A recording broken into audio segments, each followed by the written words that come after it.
It's the final episode of Season 1, and I'm going to start by taking you on a little flashback. We got our mini boat in July of 2020, and one of our first jet boat adventures was a 4-day overnight trip into Utah's canyon country with new friends in our mini jet boat community. We ran 50 miles downstream from Moab to the confluence with the Green River. At Spanish Bottom, you can hike up into the Dollhouse, which is a remote rock formation within the maze section of Canyonlands, otherwise only accessible by 70 miles of rough Jeep road.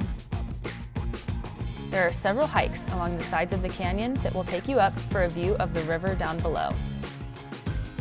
It was probably the most scenic location ever for my first river trip experience.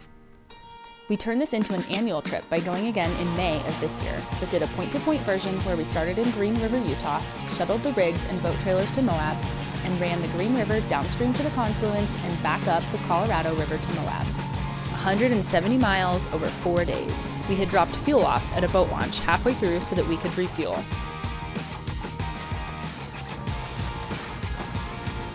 We stopped at the Crystal Geyser, we turned our show pony boats into expensive rafts, and we camped on sandbars.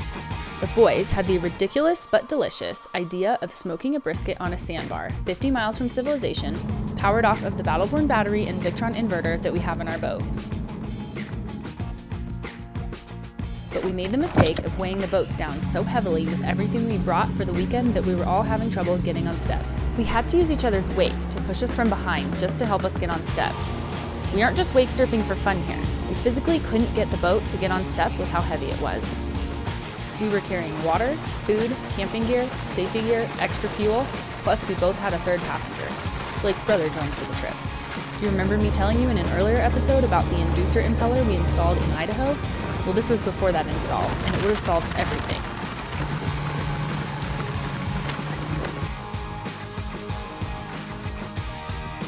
There was so much debris in the water from the Flaming Gorge Dam releases that we were getting all sorts of twigs stuck in our impellers, so we had a few issues on this trip. But the fact that we were able to be self-sufficient for 170 miles on the water and camp that far from civilization is pretty incredible. And one of the reasons we were excited to get into the sport of mini jet boating in the first place. So, back to the present. In October, we did one more overnight river trip with our friends, Dan and Shannon, and ran the Green River downstream 50 miles and back up. Let's go do jet boat stuff. The morning that we launched the boats, we woke up to low fog and clouds and hoped we were able to stay warm on the water. It's crazy, check out the inversion. We only spent one night on the river this time, and we packed light. Our friends had ran this section of river before in the fall, and they said it was so cold that their 5-gallon jug of water froze overnight. So we brought tons of extra layers and bundled up for the ride.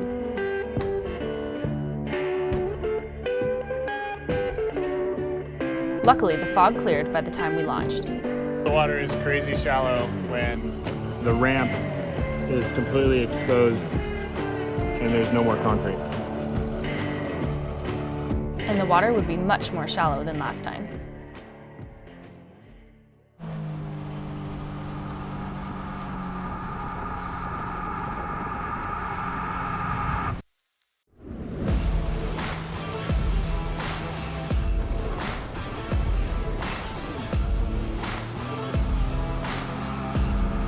This time, it wasn't just shallow, but also super muddy. It felt like we were boating through chocolate milk.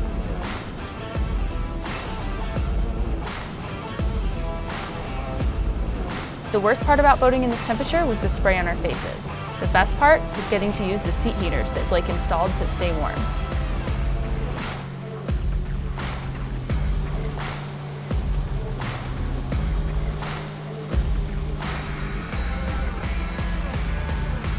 Despite the cool temperatures, we still saw several groups of canoers heading downriver for the weekend as well.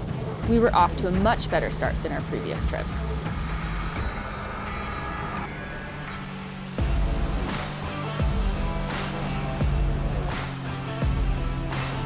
We use the Low-Rance map on our dash to see the different channels of the river. We also use a downloaded satellite map on Onyx on our phones to track our route and see any upcoming stops we want to check out. It wasn't until 25 miles downriver that we got into a little bit of trouble. So we're halfway down the river today and it got super shallow and we took an inside line of the river and turns out It was a sandbar. So our boat was able to scoot through it just barely. We touched a little bit on the sand, but Dan's is a little heavier. yeah, he's got a little bit more stuff on that thing. So we're gonna go help him push that sucker. We might even get out the winch and see if we can do a little creative winching. All right, so in the jet boat world, this is what we call the perfect park job. Like you don't want to just even try to push it, it's like brutal. Look at how far out of the water it is. Yeah. All right, we're gonna get the winch out. We knew that something like this could happen this weekend with how low the water was, so we brought our worn winch and an extra battery. But in this case, since we were in the middle of the river, there was nothing to anchor the winch to. I'll try to put some weight on this thing, but if it starts to go, I'm gonna have to go slow. We tried anchoring it in the mud with one person standing on it. All right, we're pushing, huh? Girls are pushing.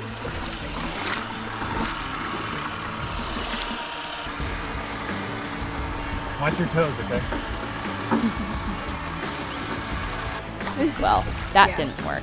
Then we tried all four of us pulling with straps. 1, 2, 3. That way is much easier. I mean, we are pushing against the water, right? Because it feels easier this way. Here's the thing though, like when we scoot it, it should move water, move dirt away. It should. Ready? 1, 2, 3. Oh, yeah. We pulled side to side for what felt like an hour. We dug out a trench in front of the boat and hoped that it would slide through that trench as we pulled.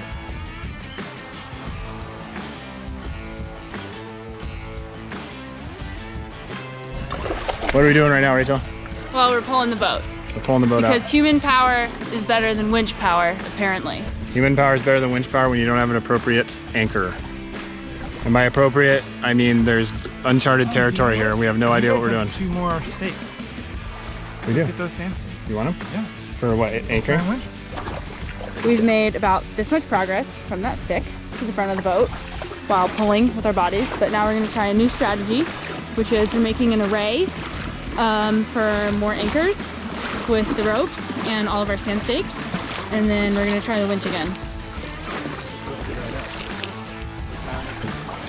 Well, that didn't work either, so we're gonna think about our next plan. Digging some dirt out. Some more digging, and then our rescuers appeared on canoes. Thank you so much. Good karma's coming your way. Okay, we finally got unstuck.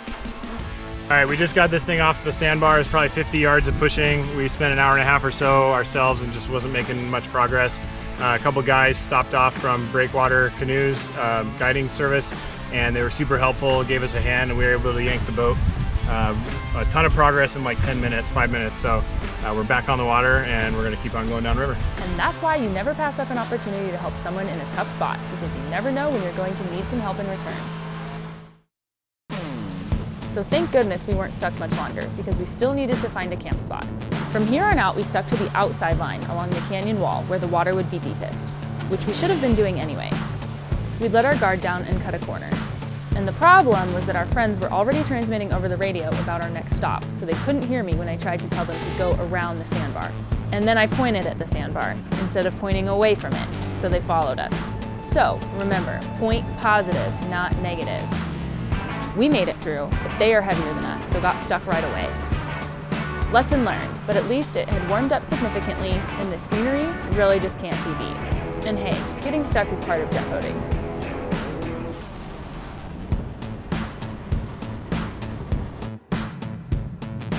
There's several stops along this river trail to see original inscriptions from the first explorers. We kept on motoring to find a campsite. All of this tamarisk is an invasive species that has spread along the Colorado and Green rivers and makes it pretty difficult to find a camp spot. We went 46 miles and we are here at our camp. Check it out. Woo! We made it. We dropped off some of our camping gear on an open sandbar, and before the sun got too low, we all piled into our boat to check out a hike directly across the river from our camp spot. The hike was a short path that wasn't well marked, and it goes along the side of the canyon to a couple old shacks from the 1950s when uranium mining was popular in the Moab area.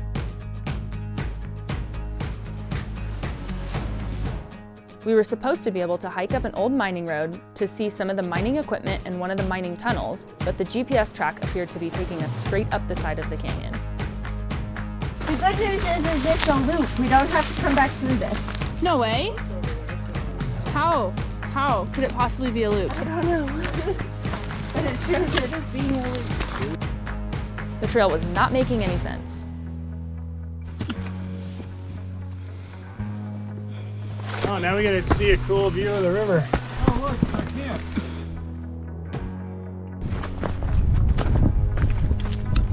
So we hiked back and found some driftwood to make a fire, loaded it on the boat, and paddled the boat back over to camp because it was so shallow we didn't want to suck up a bunch of mud into the boat. All right, just got some firewood. Shannon's paddling us back. Blake's helping a little. A little bit. And gonna go have a nice campfire at our camp over there. Bring us into camp. We might have to, you fat asses might have to get off of this. Guys, paddle us in! Bring us in! I'm not helping at all! We have to do this twice, guys. All right, we just got to camp, getting everything set up. Got a really awesome sunset going this way, and Blake's starting to cook us some dinner. And finally, taco and margarita time.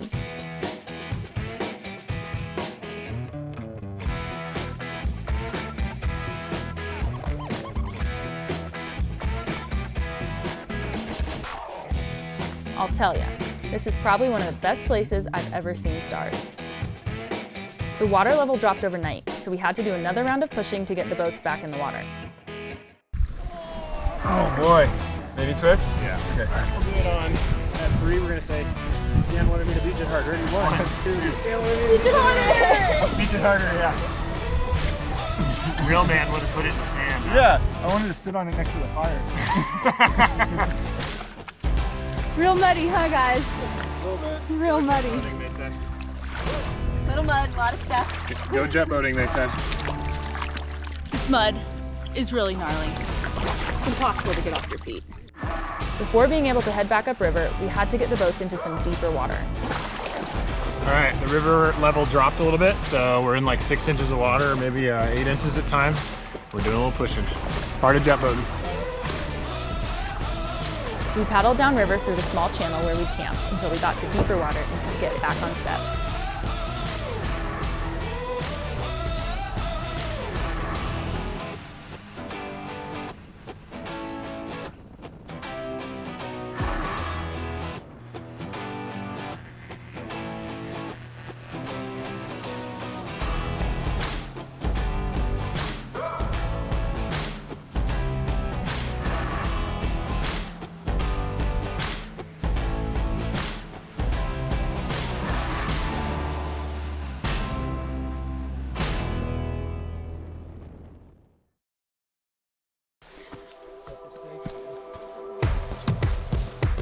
On our way back up, we stopped at another side hike that took us up into a natural amphitheater in the canyon.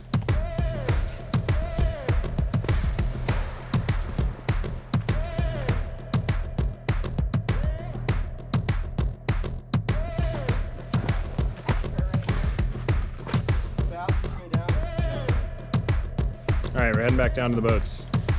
Cool little hike, and here we are.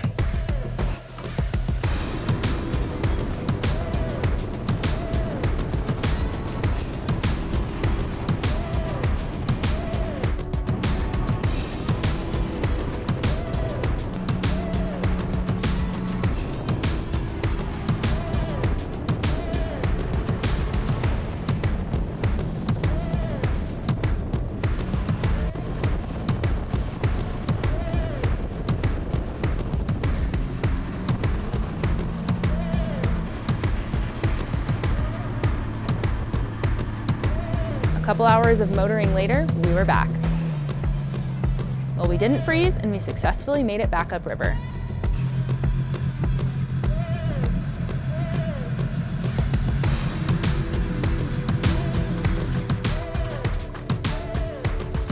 All right, we just got back from 110 miles on the river. Water came down a little bit. We had a little snafu with pulling boats out of the mud, but it was a good time. The weather was awesome, and we're definitely